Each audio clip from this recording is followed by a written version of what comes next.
Hello, everyone. My name is Geoff Grant, author of The Intentional Caregiver, and we're talking today about family dynamics and caregiving.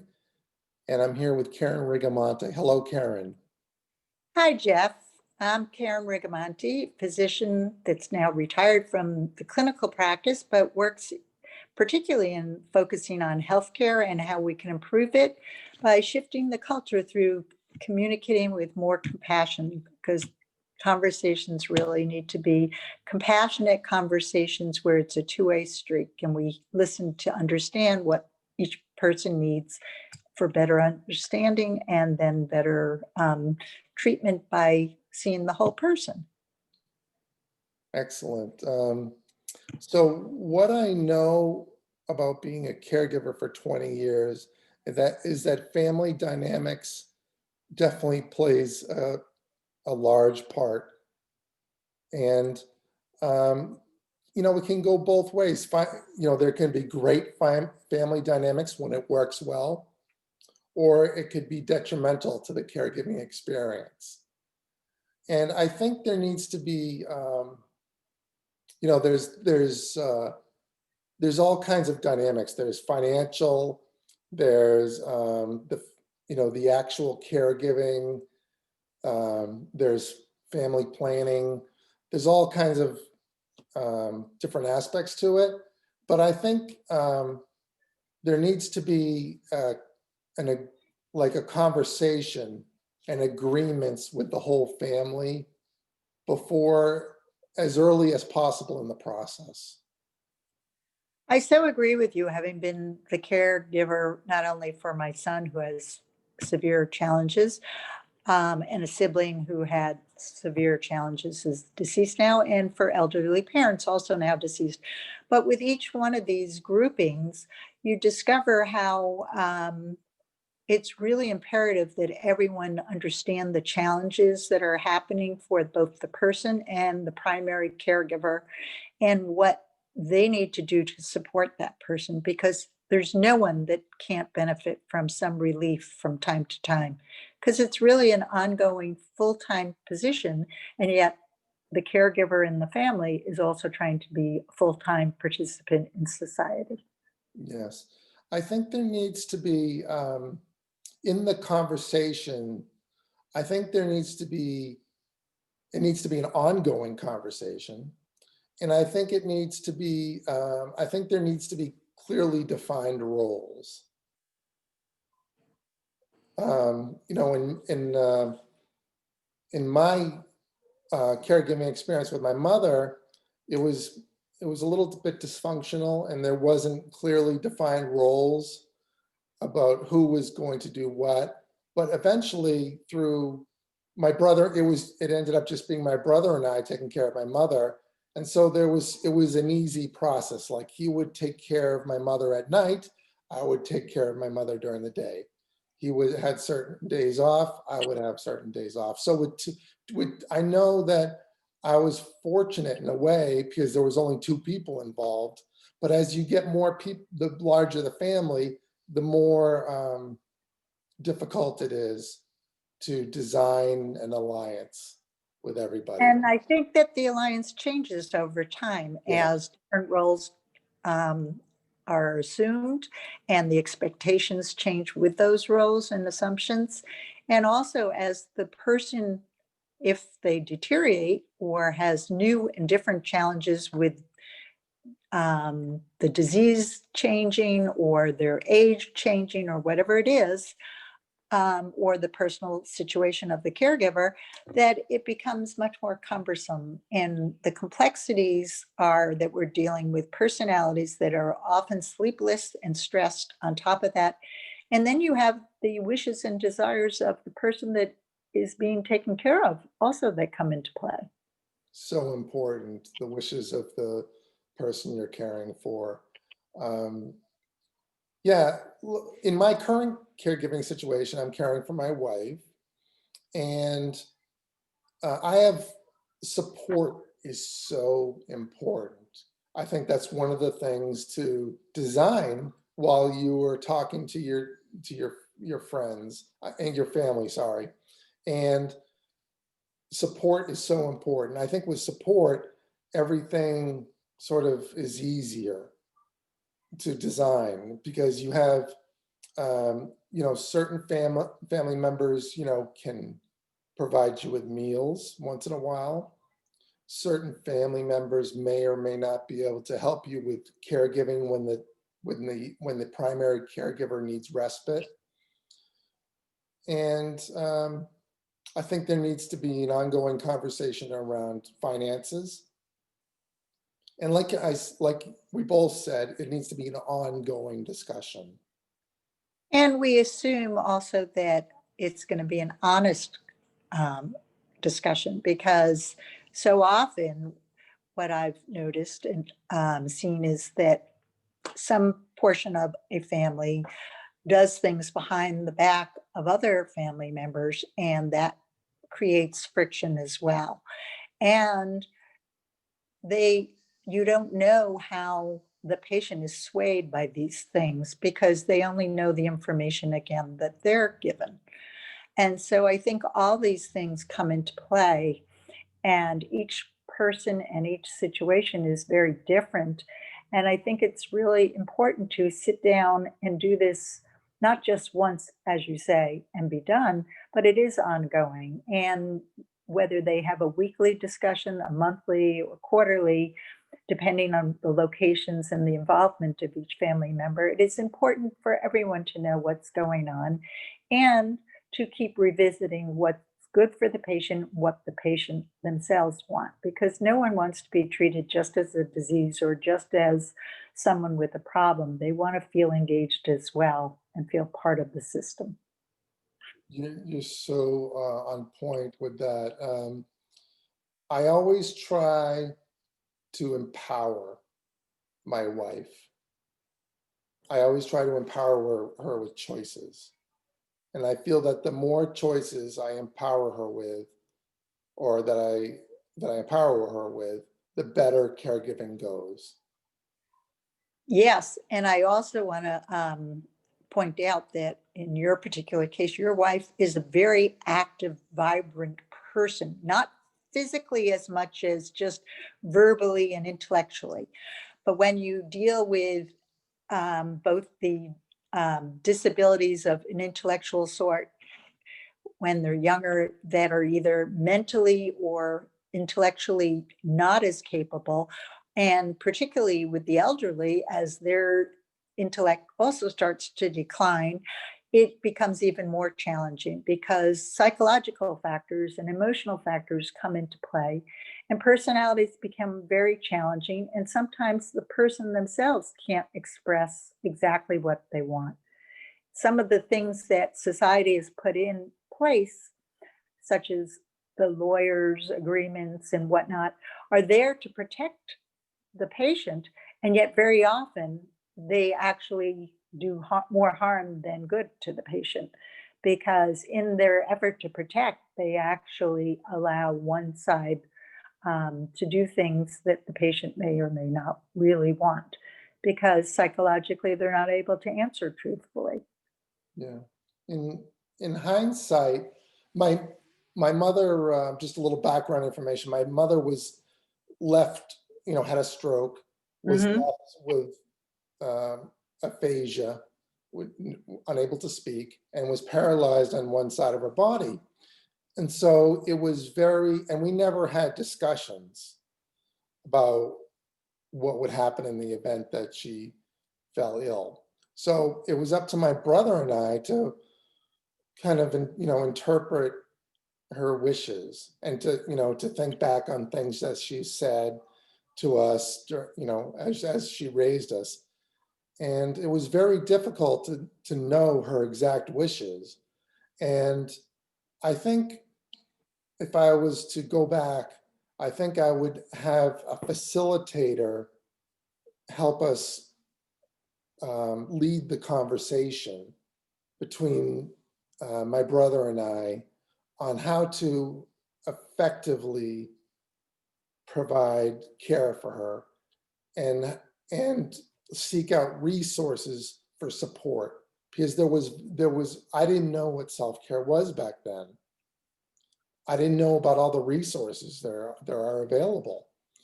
And so I think some families would would benefit from someone who could facilitate the conversation.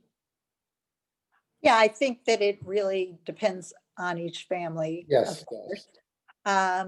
And we have to be very cognizant of the fact that resources change continuously, and there are grants and money and all sorts of things available that again change over time. One year there's X for available and like transportation or respite care, and the next thing you know, it excludes certain populations and includes other populations. So it's really challenging to keep up with all the dynamics and the changes going on. And it's an ever changing field. And it would be helpful if there were facilitators or agencies that kind of provided some of that work. I um, I feel that it's just so important.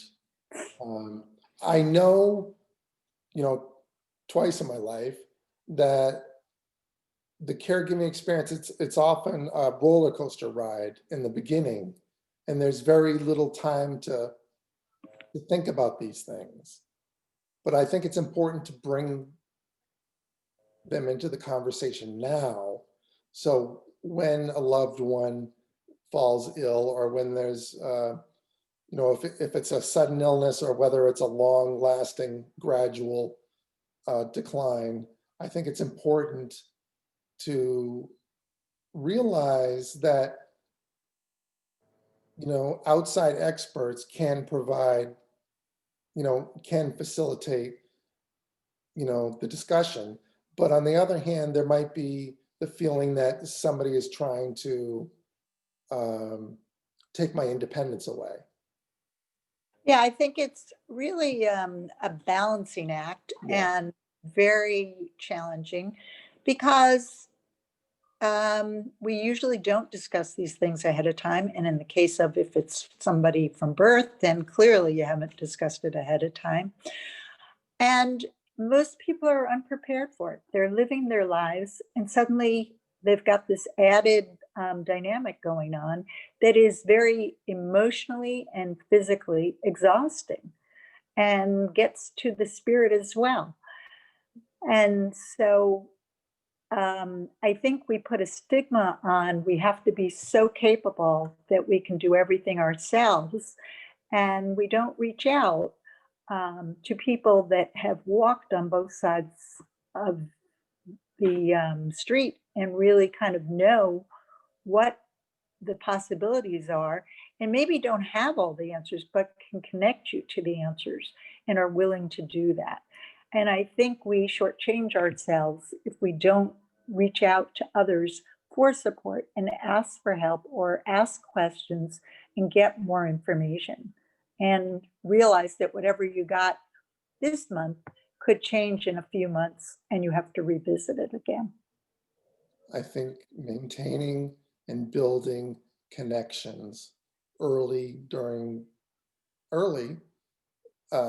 helps the process. I mean, it's part of self-care is connection and seeking support. And I think it's vital for a caregiver to do that, and to investigate and see what resources are available as early on as possible. Yeah, and I know that it can get very expensive, particularly for certain medicines and things like that, or equipment. And there are resources out there that can help support that. And we're very often just unaware of them or don't have the time to invest in figuring them out. And so we need to actually look for people that can facilitate that for us, and they're there. And sometimes they can be connected from the hospital. Sometimes there are agencies that provide it. Sometimes it's just a friend that's gone through something like it, but knows how to find those because they're further down the process. And support groups also work well, because what you find with support groups is, while everything doesn't apply to you then and that there, some of the information can be stored away and used and help apply for you later on, or they connect you to someone else that has the right information for you now. And so that's another avenue that's very important, and we don't take the time out to do it.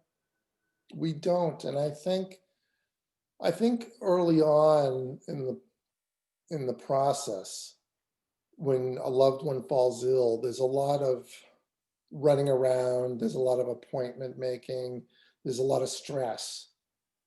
And I think, um, instead of reaching out, we want that downtime. Yeah, and then, of course, there's a little bit of that denial. You know, Yes, we don't, we're kind of in a state of disbelief. We can't believe someone that we care so much about can be ill. And we live in that hope they're going to get better. And you need the people that are providing the medical care to give you honest, true information, but still seen with the rosy eyeglasses, where you can actually have some hope regardless of the end result. That there are things to do, even if the person is not going to make it, things you can do to make their life and your life more meaningful while it's continuing. And that's the beauty of the entire engagement process of working with supportive people around you and forming a whole team, because it takes a whole team to get through this, even if you're the primary caregiver. it does. So often primary caregivers can think, I can do this all by myself. Nobody can do it better than I can. And that thinking just doesn't hold up. Like you said, it takes a village of support to make it a successful experience. And we blind ourselves by thinking that we can handle it all, or when we're in denial about an illness. Yeah, and I think we also start to judge others as they're not helping or they are, and we kind of write them off or on consequentially. And that isn't really fair either, because there are people out there that just don't know how to react. It's not that they aren't willing to, they're not sure even if they're allowed to talk to you about it. And they shouldn't be faulted because they've never experienced it, but you need to clarify what it is you're experiencing, what it is you need, and what you would like to see from them. And if they didn't do it, you can gently tell them without being critical about it, but just say something to the effect of, what I would prefer that would be more helpful is if you did this, or you said that, or, here's what I'm missing. And, what do you think about that? Because they may have a whole different set of reasons for why they're not doing it, and you put them in a box. Yes, yes. And it's like, going back to, we need to keep the avenues open for conversation. We need, we should not be shutting conversations off or down or diminishing other people.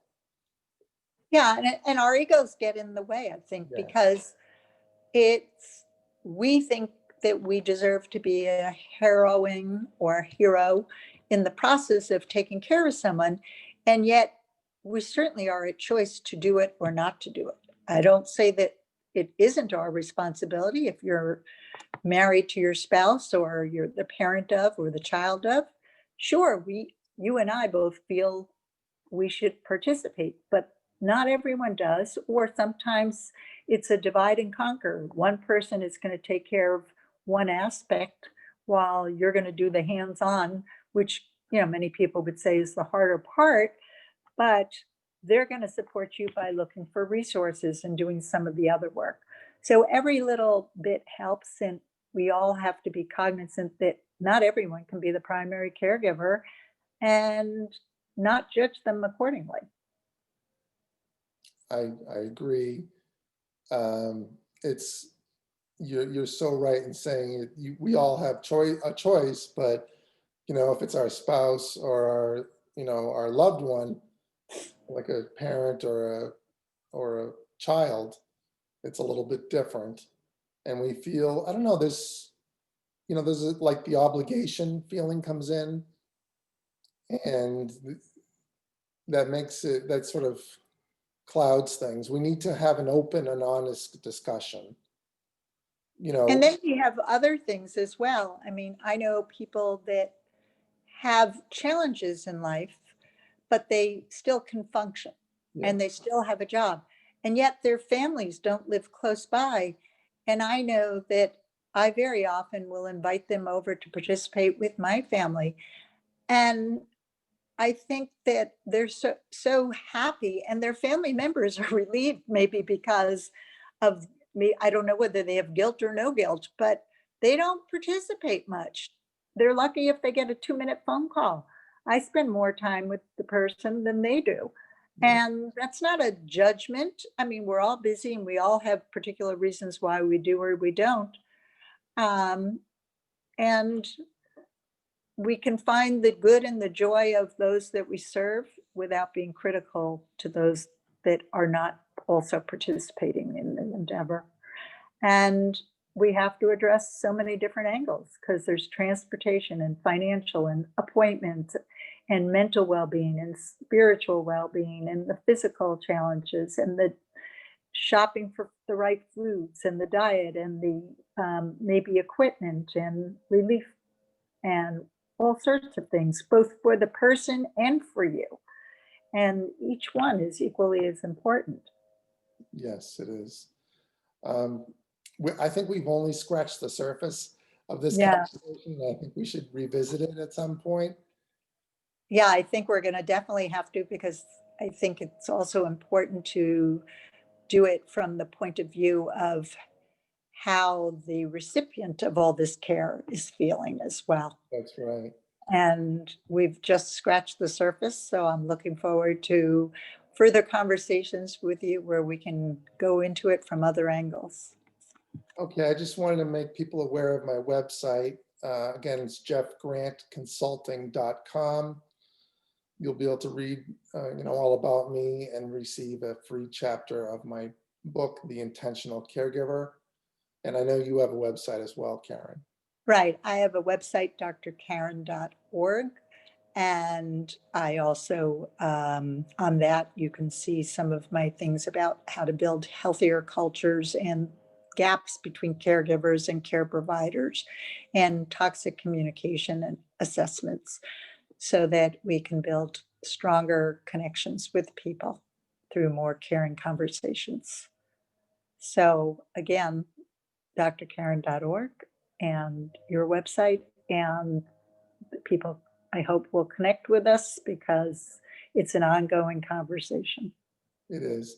And I look forward to our next conversation. And this one has been very enriching. Thank you very much. Thank you, Geoff. It's been great. Bye-bye. Bye.